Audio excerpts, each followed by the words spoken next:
എനിക്കൊരു അടിസ്ഥാനപരമായ കാര്യം പറയാനുള്ളത്, the roots of modernity culture are largely biblical. വേദപുസ്തകത്തിൽ നിന്നാണ് നമ്മൾ ഈ ആശുപത്രിയും അതിൻ്റെ കൾച്ചറും അതിൻ്റെ മോഡസ് ഓപ്പറാൻഡിയും എല്ലാം കണ്ടെത്തിയിരിക്കുന്നത്. അങ്ങനെ ആ ഒരു വലിയ അടിസ്ഥാനപരമായ സ്റ്റെപ്പിൽ നിൽക്കുമ്പോൾ നമുക്ക് നിരന്തരം ശുശ്രൂഷകരാകാനും ജനങ്ങളുടെ ആവശ്യങ്ങൾ കണ്ടറിയാനുമുള്ള ഉത്തരവാദിത്വമുണ്ട്. ഫിലോസഫി പഠിക്കുന്ന കാലത്ത് ഞാൻ കേട്ടിട്ടുണ്ട്, metaphysics arises from the graves. കുഴിമാടങ്ങളിൽ നിന്നാണ് മെറ്റാഫിസിക്സ്, ഏറ്റവും വലിയ ശാസ്ത്രം ഉരുത്തിരിയുന്നതെന്ന്. കാരണം കുഴിമാടങ്ങളിലേക്ക് നമ്മൾ ആളുകളെ വയ്ക്കുമ്പോൾ നമുക്കൊരു പ്രതീക്ഷ അത് അവിടം കൊണ്ട് തീരുന്നില്ല, അതിനപ്പുറത്തുള്ള ഒരു രാജ്യത്തേക്ക് മനുഷ്യൻ്റെ ആത്മാവിനെ അല്ലെങ്കിൽ സമ്പൂർണ്ണമായിട്ടുള്ള മനുഷ്യനെ കടത്തിവിടാനുള്ള ഒരു പരിശ്രമം കൂടിയാണ്. ഹൈന്ദവ മതവിശ്വാസത്തിലും എല്ലാം മോക്ഷം കാക്ഷിച്ച് ആണ് ഈ ലോകത്തിൽ ആളുകളൊക്കെ ജീവിക്കുന്നത്. മെഡിസിറ്റി അത്തരത്തിലുള്ള മൂല്യങ്ങളെ കൂട്ടി പിടിപ്പിക്കാനായിട്ട് വളരെയധികം പരിശ്രമിക്കുന്നുണ്ട്. ഫിലോസഫി എന്ന വാക്കിനെക്കുറിച്ച് സോക്രട്ടീസ് പറഞ്ഞിട്ടുണ്ട്. രണ്ട് വാക്കുകളുടെ കൂടിവരവാണത്. ഫീലിയ എന്ന് പറഞ്ഞാൽ ഫ്രണ്ട്ഷിപ്പ്, സോഫിയ എന്ന് പറഞ്ഞാൽ വിസ്ഡം. ഈ ഫ്രണ്ട്ഷിപ്പും വിസ്ഡവും തമ്മിൽ ടൈഡപ്പ് ആകുമ്പോഴാണ് ശരിക്കുള്ള ഫിലോസഫി, അറിവ് ഉരുത്തിരിയുന്നത്. ഇവിടെ നമ്മൾ ബിബ്ലിക്കൽ കൾച്ചറും ഹ്യൂമൻ കൾച്ചറും കൂട്ടി യോജിപ്പിക്കുമ്പോഴാണ്, സംയോജിപ്പിക്കുമ്പോഴാണ് നമുക്കിതുപോലുള്ള പ്രസ്ഥാനങ്ങളുടെ വലിയ ആവശ്യകത മനസ്സിലേക്ക് വരുന്നത്. വളരെ പ്രസക്തമായ ഒരു മേഖലയാണിത്. നമ്മൾ ഈ നാളുകളിൽ ഈ കാര്യങ്ങൾ ലക്ഷ്യം വെച്ചുകൊണ്ട് വളരെയധികം പ്രസ്ഥാനങ്ങൾ നടത്തി. We have launched many centers, advanced care centers for cardiology, providing comprehensive care to numerous patients. And also, from the beginning of this year, all of us were interested with so many quality development of each and every department. Today, with the inauguration of our third center focused on stroke treatment, we reinforce our commitment towards the ordinary people. Trauma വലിയൊരു വിഷയമാണ്. Stroke rate വളരെയേറെ കൂടുന്നുണ്ട്. ഓരോ വർഷവും നമ്മളത് അനുപാതികമായിട്ട് പഠിച്ചാൽ പുറത്ത് പറയാൻ കൊള്ളാത്ത വിധത്തിൽ അത് വളർന്ന് വലുതായിക്കൊണ്ടിരിക്കുകയാണ്, ഈ സ്ട്രോക്കിന് വിധേയരാകുന്ന ആളുകളുടെ എണ്ണം. അപ്പം അത് ഇവിടെ ബഹുമാനപ്പെട്ട സാറ് സൂചിപ്പിച്ചതുപോലെ വ്യത്യസ്ത തലങ്ങളിൽ കായികശേഷി, സംസാരശേഷി, നടക്കാനുള്ള വിഷമം തുടങ്ങിയ വ്യത്യസ്തമായ മാനങ്ങൾ അത് ഉൾക്കൊള്ളുന്നുണ്ട്. അതുകൊണ്ട് നമുക്ക് പൊതുവെ ഒരു വലിയ ഉത്തരവാദിത്വം ഈ തരത്തിലുണ്ട്. നമ്മൾ ഈ നാടുകളിൽ കേട്ട ഒരു വാക്യമാണ് റത്തർ ടാറ്റയുടേതെന്ന് പറയപ്പെടുന്ന കാര്യം. I don't believe in taking right decisions.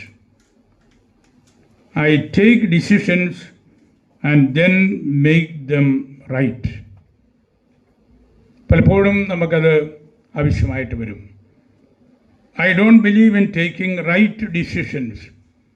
അതെപ്പോഴും നമുക്ക് സാധ്യമായിരിക്കരുത്. പൂർണ്ണമായിട്ടും ശരിയാണെന്നോർത്ത് നമുക്ക് തീരുമാനങ്ങൾ എടുക്കാൻ പറ്റിയെന്ന് വരില്ല.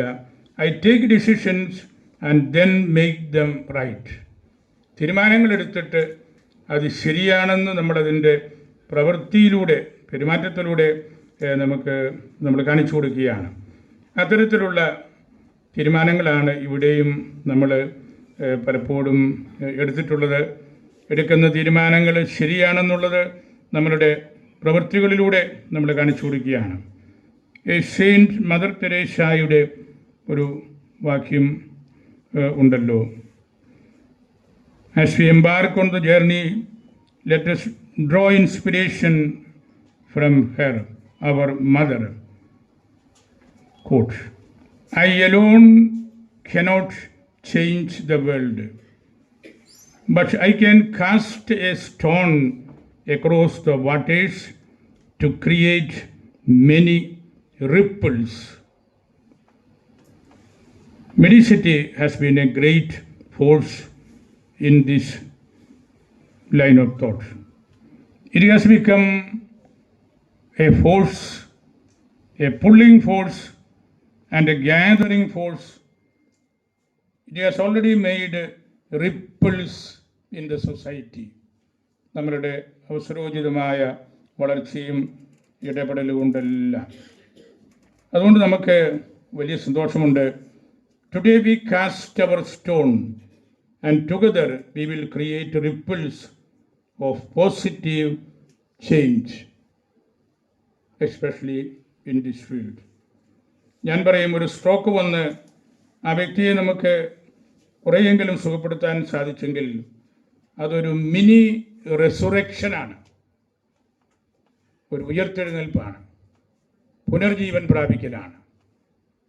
ഈ സ്ട്രോക്ക് കേസസ് എല്ലാം എത്രയോ ആളുകളെ നമുക്ക് ജീവനിലേക്ക് കൊണ്ടുവരാനായിട്ട് സാധിച്ചു. ദേ ആർ മിനി റെസുറക്ഷൻസ്, പുനരുത്ഥാനത്തിലേക്ക് വീണ്ടും ജീവനിലേക്ക് വന്നതിൻ്റെ ആ ഒരു വലിയ സന്തോഷത്തിലാണ്. അതുകൊണ്ട് നമുക്ക് വേദപുസ്തകത്തിൽ ആശ്രയിച്ച് നമ്മളുടെ സമുദായത്തിൻ്റെയും വിശാല സമൂഹത്തിൻ്റെയും ആവശ്യങ്ങൾ കണ്ടുകൊണ്ട് നമ്മൾ പെരുമാറണം. നമ്മളുടെ ഈ ദേശം ഒരുപാട് ട്രഡീഷൻസ്, പാരമ്പര്യങ്ങൾ ഉള്ള ഒരു സ്ഥലമാണ്. ബഹുമാനപ്പെട്ട കൃഷ്ണൻകുട്ടി മന്ത്രി സാറിൻ്റെയും ദേശം അതുപോലെയാണ്. പാലക്കാട് സാഹിത്യകാരന്മാരുടെ, രാഷ്ട്രീയക്കാരുടെ, വലിയ സിനിമാ നടീനടന്മാരുടെ, അതുപോലെ കലാകാരന്മാരുടെ എല്ലാം അനുഗ്രഹീതമായ ഒരു സ്ഥലമാണ്. നമുക്ക് അസൂയ തോന്നും ആ ദേശത്തെക്കുറിച്ച് വായിക്കുകയും പഠിക്കുകയും കൂടുതൽ മനസ്സിലാക്കുകയും ചെയ്യുമ്പോൾ. എത്രയോ അനുഗ്രഹീതമായ ഒരു സ്ഥലമാണ്.